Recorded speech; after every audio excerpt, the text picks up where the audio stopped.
Milton Hogback here with the Dutch West Indies Company, and I have been fortunate enough to be invited into the home of Irving Tatanka, member of the group Runo Rimac. And it's a pleasure being here with you today. Welcome to my home. Thank you.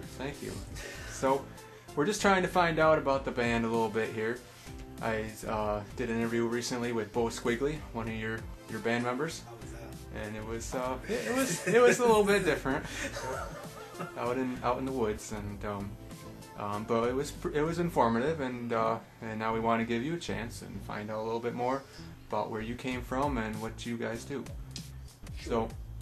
So what is your musical background? You know, talk about your influences, how you got interested in playing, that sort of thing. I just liked music. Always liked music. Influences, I don't know if I can say it's one. You can put a name on who influenced me to do whatever, but it's like depends on what mood I'm in of who influenced me. Because usually I'm just trying to copy somebody else. Right. So I'll hear something and I'll be like, I want to copy that, and I'll try to do it and I won't be able to do it. But then me trying to copy somebody else will turn into something. Mm-hmm. Then I'll pass it off as well. Right. Interesting. It's Well, a good way not to answer your question. Do you want names of bands that influenced me as of recently? Because I'll give you three. If you care to give, sure. I would say Justice is one band that has influenced me a great deal as of recently. Probably, I've been listening to a lot of Black Sabbath. That's probably influenced me a lot. And that's you're only doing two, right? Good Two enough. Is all I can think of. Good enough. At the moment. Well, so the other members of Runo Rimac, Bo Squiggly and N Squared. Correct. We hope to catch up with her at some point too. Let's hope so. How was it that you met them? How would you wind up forming a band with them? Me and Bo Squiggly went to high school together. And so you go way back. Yeah, we go back Yep. a long time. Always wanted to. Well, he wanted to do this band thing, but I was kind of always into the rock side of it, Sure. and he was always kind of into more of it's kind of a thing. Like I never liked dance music or any type of computer music or anything like that. Right. I was always a purist, like wanted to play blues and stuff like that, and then just do it without using any type of electronic trickery. And then I found out how more useful it is to use electronic trickery, Right. and how much more freedom you have to make stuff. Mhm. So that's why I started. Then I just kind of jumped in with both feet into it and decided to do it that way, which I like doing it because I like some dance music that I didn't really like before, which both of them did introduce me into. Kind of learning some new things as you go, I guess. Mm-hmm. It's a lot of fun. Let's say there's a new person, potential fan possibly, has never heard any of your music whatsoever, and you have a chance for them to hear one song, only one, and to form an opinion about your band. Which song would you recommend and why? I would say You the Star, because that's one that is a total collaboration between all three of us, and like has all three of our personalities in it. Can we hear a little bit of that? Yeah. Where could Did you want me to sing? I don't sing. You don't sing? No, I don't sing it. Whistle? Nothing? Let's where? cue it into the video if we could do that now.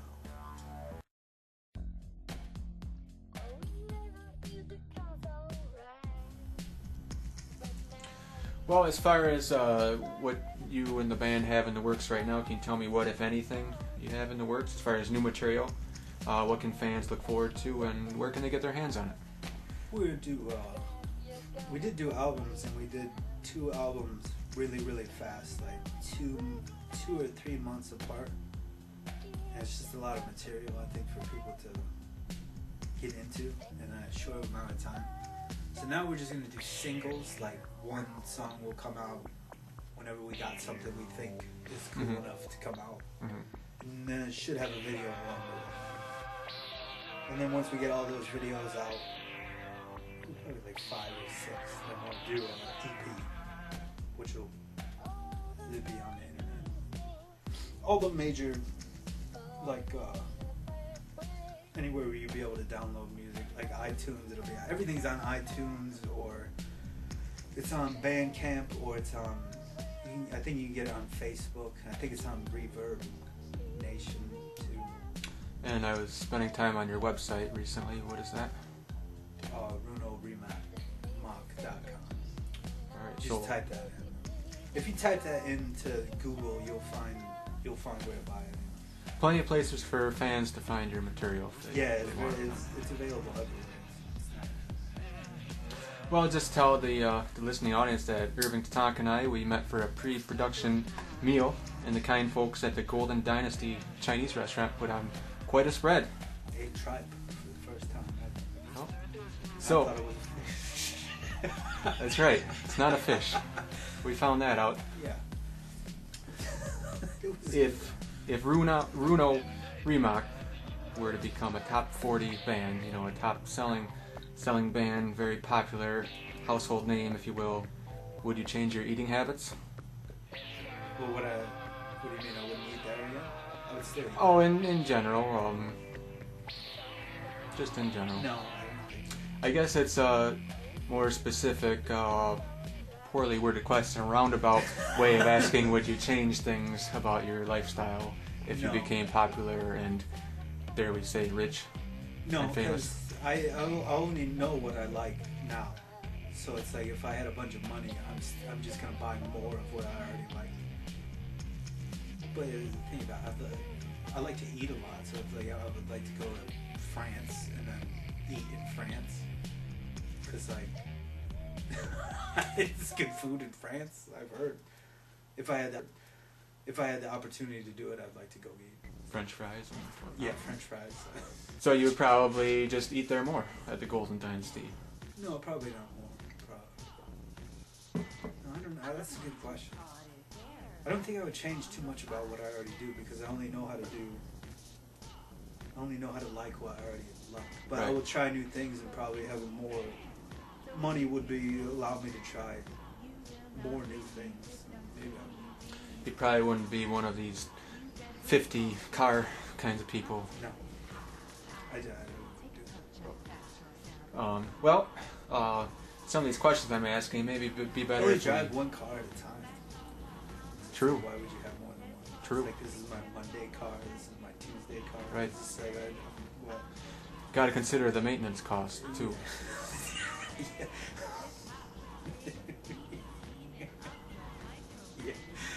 So, you know, I've fired some of my questions at you here.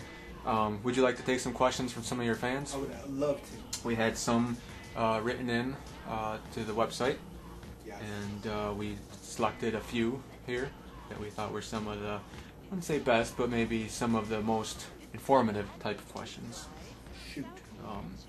Janelle Briggsley, 14 years old, of Cedarville, Iowa, asks, history is my favorite subject in school.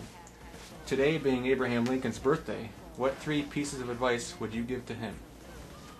Would I give to Abraham Lincoln? Yes, that's what she would like to Well, Janelle. That's her name, right? Correct. Janelle, yeah, with a J. I would say do everything that I read about that you did in the history books, because I got nothing I could add to improve what Abraham Lincoln Seemed to work out pretty well. Yeah, I mean, he was pretty good on his own. I don't think I could add anything to his mix. That's a guy that really had to think on his feet. Right. I don't Well. think it's a good question. I told you Very they good have question. some better questions than I'm I impressed came with up that with. question. Yeah. Well. Nice job, Janelle. Yep. I'm sorry I can't answer your question because I'm too stupid. Well, we really started out strong there. Well, anyway, Eleanor Morvelli, 16, of East Laneville, Georgia, Okay. down south, she writes, Georgia Peach. the popular girls at my school make fun of me for listening to Runo Rimac, even though they have never heard any of their songs. How can I get them to like me? And how should I get back at them once they think I am their friend? Well, revenge is not something I would say you should do, Eleanor. However, don't worry about what your friends think about what you like. Just like what you like. Because you're the one that has to like what you like. But if you want to promote us, by all means, but don't try to force yourself on other people. Or, no, Eleanor, you just do what you want. That's always Forget some. about it. That's always good advice. Isn't You it? can only control what you want, what you do. You can't control what your friends do. That's a tough age. Thank you for your question. Moving on. 16 years old. Yep, she's 16. But that's the age, where the cliques and popular kids and whatnot. And but if you keep moving along, I guess your band will be up there too. I'm only 17. And that's it. Nobody knows that. It's revealed. Right now. That's what I would have guessed. Yep. Moving on, Amy Watson, 22 years old, Amy, 22 years old. of Ringdingalo, Indonesia, where apparently you have quite a large following. That is true. Yep. She asks, do you have any plans for any recording sessions in my country? If you ever start playing live concerts and go on tour, please come here first. We have very fine facilities and favorable tax rates. I will go to Indonesia first. We will. You're saying it here, declaring. Why not? Well, We'll go where they like us. If they like us in Indonesia, we'll go there. Well, that's, if I could interject my own question here, we were looking at some of the figures before the interview here of your fan bases, and you seem to have quite a following in the Indian Ocean area, Southeast Asian region, Bangladesh, Indonesia. Why do you think you've had such success cultivating a fan base there? I think it's because the name Runo Rimac is from a movie that I forget the actor's name of it, but it's a movie about a conquistador that goes to South America. So I'm thinking that there were also, it might mean something in that I'm not too sure what it means, but it might have some type of significance to them in a way that we don't understand. Right. I couldn't think of a correlation Right. to it, whoever I could explain it, but I think it does. I think it must mean something. It's not just a name to them, it might be a common phrase or something like Right. that, just in a different language. Because I know that there's a Spanish influence, I believe, in the Philippines, in Southwest Asia, there is a Spanish influence, Right. I think. I Like, might be wrong. like if you were a native band in Indonesia and your Yeah. band was called Stars and Stripes Forever or something, there'd probably be a lot of fans here. Yeah, probably. Yeah. Well, that a couple of questions ahead here, you kind of half answered there already, so I'll just go right into it. Probably not much to add, but Donald Josen Bonnet, 21 years old, of Flatbush, New York. I think that's Brooklyn. New York? Where's Flatbush, New York? Brooklyn, I believe. Alright. Ebbets Field used to be on Flatbush Avenue. That's cool. Yeah. He wanted to know what Runo Rimac means, and I don't know what it you means. you explain a little bit, and It's Bo a- it's Squigley a- in our interview said a little Yeah, bit. it's a name of a character in a film. I forget the name of the film. Yeah, he had said Bo said something about a German movie about the Incans or some such thing. Yeah, I think it's about Conquista. I think I've actually seen it before, but didn't notice it. But the name is actually his idea. So I don't know much about it, and I think it's good that I don't know much about it. Right. Sometimes it's best not to know. Yeah. And you seem to have quite a number of fans in the 18 to 24-year-old range. That is very bizarre to me. But that's kind of usually the age you're going for a popular music band, right? Yeah. Because Sarah Ricardo, 19 years old, of Santa Fe, New Mexico, she wants to know, what would you be doing if you weren't in a band? I guess she means job, but whatever. What would I do if I were? I would. I don't. That's a good question. Anything that would pay me enough to support my lifestyle. Wish we could all have that. Isn't that what everybody wants? The American dream, I guess you'd say. Yes. Well, Megan Holderfield, 17 years old, of River Park, a lot of Illinois. Teenage girls really wanted to. That's what the statistics say. Well, not all of them were teenagers. Yeah. You have to figure they're probably the ones that are on the internet the most, too. That makes sense. Mm-hmm. I didn't really get too many handwritten letters. A few. Electronic mail. No, we had some actual. Handwritten? Yep.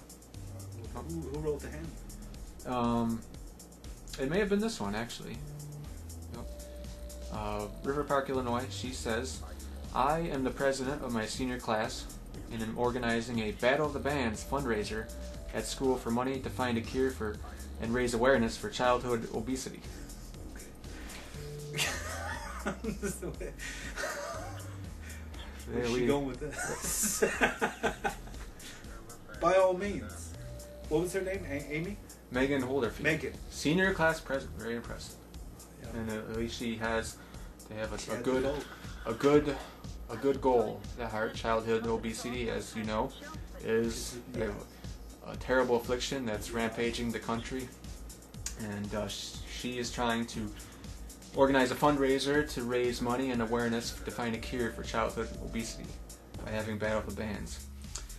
Can you and Runo Rimac come to perform, or maybe just send some autographed CDs for a raffle, or donate some of your proceeds to our cause? Thank you so much.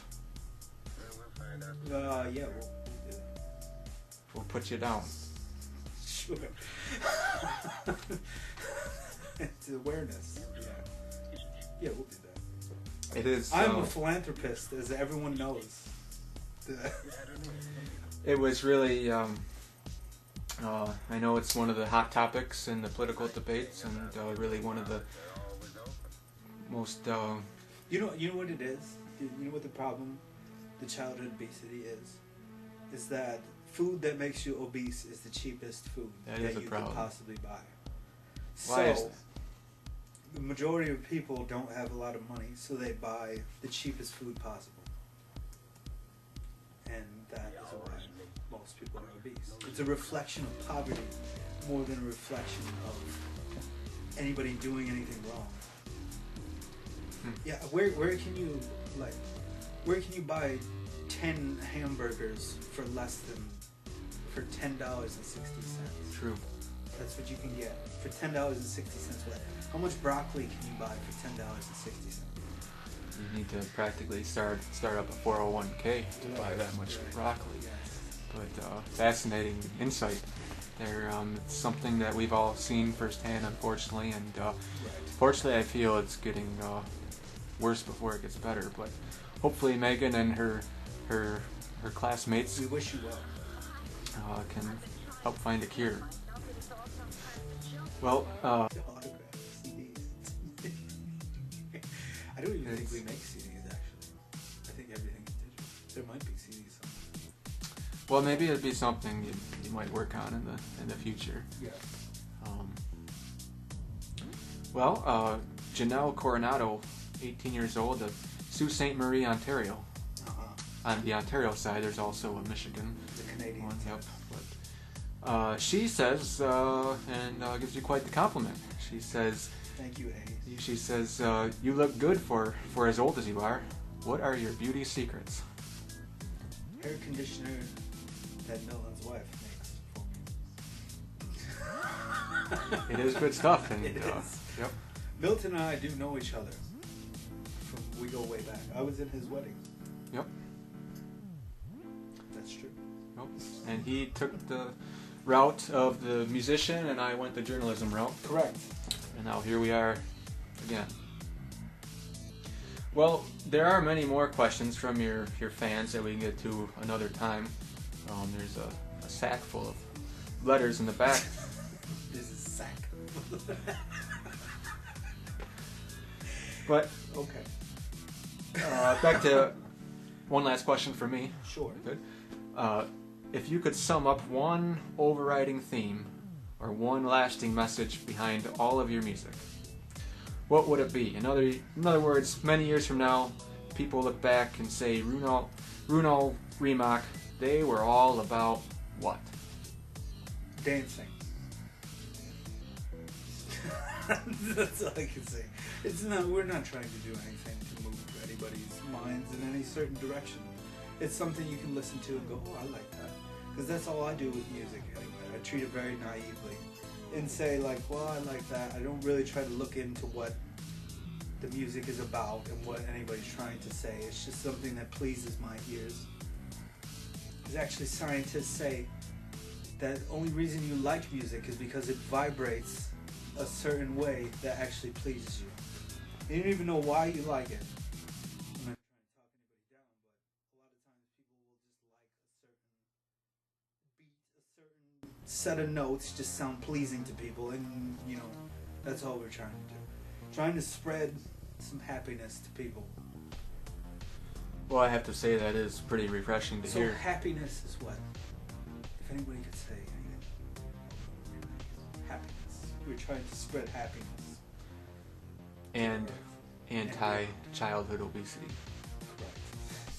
I don't want to see any fat kid. Well, just a quick public service announcement that we were asked to say. We were talking before the interview here. Just a reminder, if you are poisoned, call the Poison Help Hotline at 1-800-222-1222. Did you have anything message about that? To add to that, I'm not. That's what you should do. I don't have anything to add to that. Pretty much sums it up. If you drink bleach, you should call the hospital, and they'll tell you what to do. Great. Do not induce vomiting. Right. Number one thing is call that number. Is what the kind folks at the Poison Help Hotline are trying to get across, and yes. we thank them for allowing us to spread that message. And I thank you, Irving, for inviting me into your home to do this interview. Your time. It was a pleasure, and good luck with the band and with your music, and all the best to you. And I hope we can do this again sometime soon. Absolutely.